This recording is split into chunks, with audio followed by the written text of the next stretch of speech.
Hello everyone, welcome back. I thought I would create this video to give a more in-depth understanding about differentiation. This is important for you not to just pass your courses, for your degree, or even certification exams, but also when you have to be in a classroom directly. I'm going to go over the different types of measures: systematic instruction, explicit instruction, MTSS, RTI, database intervention or DBI, and differentiation strategies for your classroom. Before I get started though, please don't forget to like and subscribe if you haven't already done so.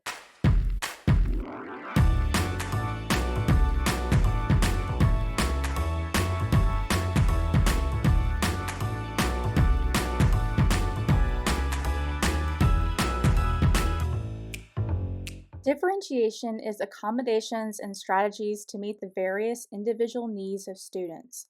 When you teach a class, you are going to have students with a lot of different needs. For example, you may have a student who is a reluctant learner, or you may have a student that really struggles with math concepts. Differentiation helps students to tackle these kinds of challenges in the classroom by providing intervention and intensive support for students.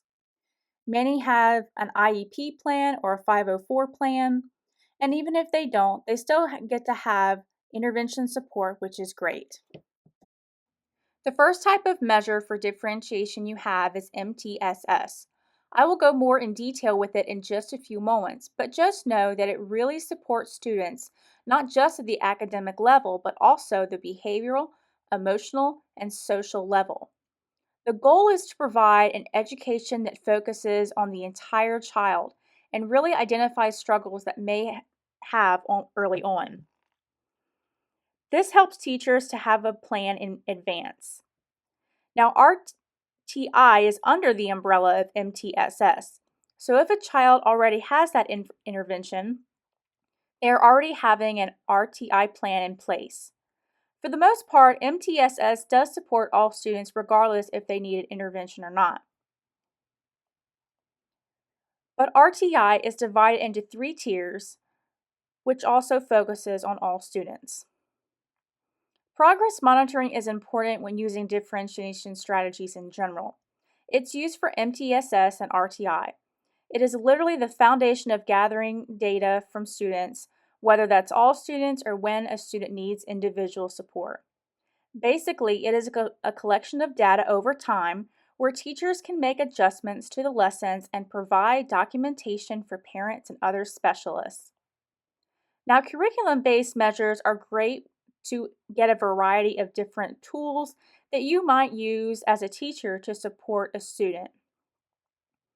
General outcome measures also help to measure progress over time, but they also identify whether or not the instruction is working and which particular students still need help.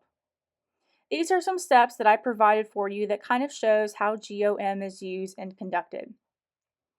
It's important to know that for all of these types of measures, to really communicate progress to the parents and to the child, and especially when communicating students, always use language that they understand. When I think about explicit instruction in a nutshell, it's basically instruction that is used for all students, and it typically follows the model of I do, we do, you do. If you want to go more in depth with it, I have created this infographic to kind of help you understand it more. Some key components of it: you have to make sure that you are giving effective feedback, you're using demonstrations, models, ensuring that your lessons are engaged and organized. Explicit instruction can also be used with small groups and with one-on-one. Always use I can statements when describing learning goals to students and provide opportunities for them to collaborate with their peers. When you're giving feedback, it's important not to have any bias or to use any personal comments. The goal is to make sure that you highlight areas of success and areas of growth. The best steps to implement is to activate that prior knowledge, describe those learning goals, model the I do component, use guided practice or we do, and then you do, which is independent practice with assessment that follows. And you can always have a wrap up or some sort of closing activity that kind of ties everything together. If you're a WGU student, you'll notice that the steps to implement is very similar to the lesson plans that you have used, and you are right. It's basically explicit instruction at hand. Data-based intervention is a way to use progress monitoring and improve the intervention. If students are not doing well, then you give them a diagnostic assessment that basically asks why they are struggling.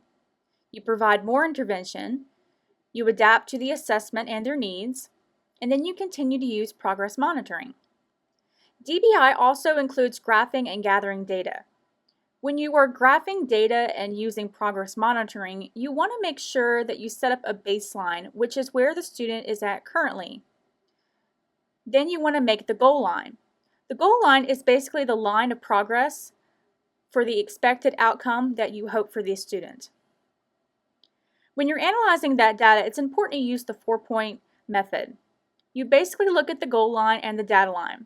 If students are above the goal line, you can actually increase that goal and continue to use intervention. If students are below the goal line, proceed with a diagnostic assessment and you may have to create a new plan. If students are at the goal line, no changes are really needed, but you should definitely continue with progress monitoring. The best way to describe systematic intervention is that it's more intensive instruction and it's mostly done with small groups or with one-on-one. When teachers use systematic instruction, they use two variables to really help their instruction and to plan strategies. The variables basically say that teachers should structure their lesson into smaller steps, clarify and go over vocabulary, repetition is key, and that also includes when you use redundancy in instruction. Make sure you're enthusiastic about the topic. Make sure your rate of teaching is appropriate for the student. If you're going too slow or fast, you'll know the student's response, so adjust accordingly. And make sure that the student is very much engaged. There are a ton of different strategies with systematic instruction. The ones I provided are just a small sample of them. When you prioritize and adapt your instruction, you are basically using the second variable of pass. Make sure you use the screen variable when teaching and that you continuously evaluate outcomes. The best ways to implement are to describe the learning goals to the student, use appropriate strategies that meet the needs of the student, use pass and screen, use DBI and progress monitoring, and then analyze that data, again using DBI. When you're monitoring their progress, you can also use the UDL system. If you've never used UDL, it's basically a framework that just helps teachers to design the lesson to meet the needs of all learners. There are 3 guiding principles for UDL. Engagement helps to explain the why of learning. Representation is the what of learning. Action and expression is the how of learning. Make sure you're offering many different ways for students to complete a task, again, that meets their needs. And just to reference that you can definitely use a lot of adaptations or accommodations that just might be beneficial to the students you're working with. So MTSS uses a wide variety of support systems to focus on the whole child. They do use RTI, UDL. There's also a lot of collaboration when it comes to specialists, the school, and parents. You may even have some professional development too. So RTI consists of 3 tiers that are very important when implementing any kind of instruction, especially intensive support. The first tier is generally applied to the whole class. Using curriculum-based measures to support all students, teachers will work to ensure that the class is progressing with different content areas. There are several screening measures in place when a teacher notices that a student is not succeeding and may have to go to Tier 2. When a student is in Tier 2, they are either in a small group with other struggling students or just with the teacher. The teacher uses progress monitoring and explicit instruction to teach the same content. If a student is not progressing and cannot go back to Tier 1, then the student is moved to Tier 3. Tier 3 is a more rigorous and intensive level of instruction for students where they may be further assessed to see if they qualify for special education. A teacher may use both systematic and explicit instruction in this area, as the teacher will also collaborate with specialists. It's important to know that about 80% of students in your classroom will be Tier 1, about 15% will be Tier 2, and about 5% will be Tier 3. So this is why it's so critical to understand how RTI and differentiation works. Chances are you will have a student or two that will be placed in either of these areas or more. and it's important to know how to respond appropriately to each of them. The last thing I want to talk about is very important when you're creating lesson plans or dealing with students directly, those differentiation strategies. I've divided this into 5 categories, but it's important to know that learning disabilities and reluctant learners are generally in the special education bubble. For English learners, some great strategies include word walls, dictionaries, or pairing with a bilingual learner. Reluctant learners are students who may not be focused or willing to participate in a lesson. Positive reinforcement is key here. The last thing you want as a teacher is a negative learning experience for them, because ultimately that will make the situation worse. Instead, what you want to do is provide choices for them, especially when it pertains to an interest area. With gifted learners, you never want to make them teach another student in your classroom unless they have genuine interest in it. But even before you do that, always provide enriching activities that are project and real-world application based. Learning disabilities have to do with challenges like dyslexia or dyscalculia. So for these students, you want to make sure that you provide lots of visual aids like graphic organizers, manipulatives, posters, and think-alouds. And finally, with special ed, in general, make sure your tasks are tiered and appropriate. I think a great way to really get them involved is to provide adaptations and accommodations like assistive technology, flexible grouping, additional time, and even having like a step-by-step anticipation guide that shows them what's going to go on in the lesson. Thank you so much, guys, for watching and being a part. I will link below the graphics that I used in the video that I created myself for your disposal.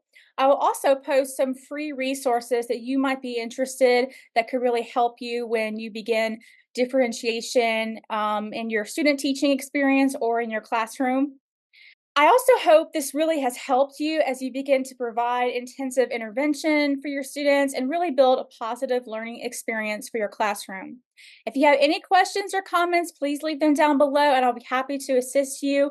See everyone again soon. Have a blessed day, guys. Bye.